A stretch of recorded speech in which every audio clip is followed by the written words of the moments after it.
This is the first place I can get to that I can actually fish. And I've caught fish here, I've fallen in here, I've caught crabs here. Right over there is the first channel I have to get across. Now I used to have my gill net set across there. It was the first place I mounted my gill net. But that area is all underwater right now. And as the tide is going down, that'll dry up first. And then I'll be able to jump across and get out on the reef and fish there. And then as the water falls down lower, I'll be able to circle up this whole coast over here.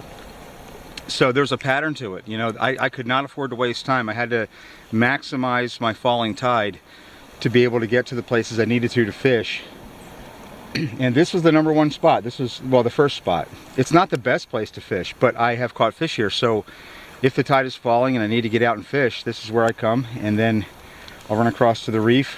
And if the fishing's good there and I got 2 fish, then I would go home and cook them. Usually it was either the reef or the northwest coast. There's really no way you could do them both in the same day and actually fish every spot. So today I'm going to try it because I'm in like prime health right now. I'm not hungry and I'm not going to keep these fish if I catch them. I'm just going to let them go. Now, if you've never baited a hook with a limpet, I had large, really two large hooks to be fishing these. But what I do is I take the hook itself and just slide it around the limpet shell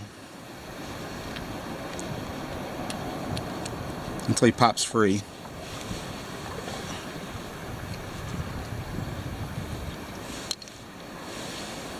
And then take your hook and slide it in the middle of his foot. He's got this very muscular foot.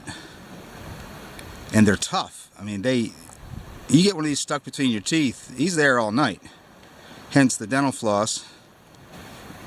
You want to get that meaty limpet foot onto the hook. And I just leave a little bit of the barb sticking out, or the point.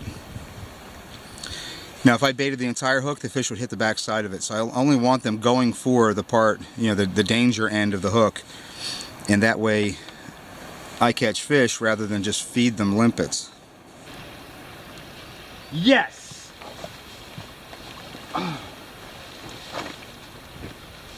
Oh yeah. That is a nice sized kelp greenling.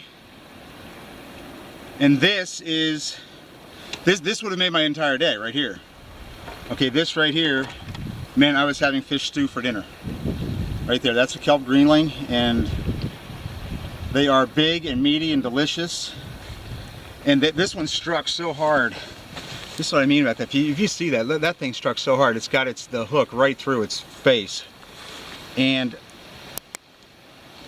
I don't need to eat him tonight. But yeah, same hook, same pull, same line, same limpets, same rocks. Oh yeah. If I had known to do this on day 1 when I first got here, I would have. Oh, they are energetic fish too. Okay, buddy. You be good to me, I'll be good to you. There you go. And this would never happen on a loan. He got to live.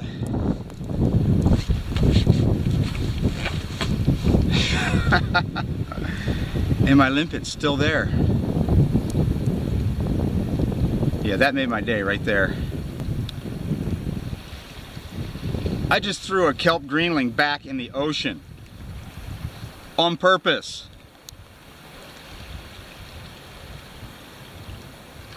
This cove doesn't owe me anything.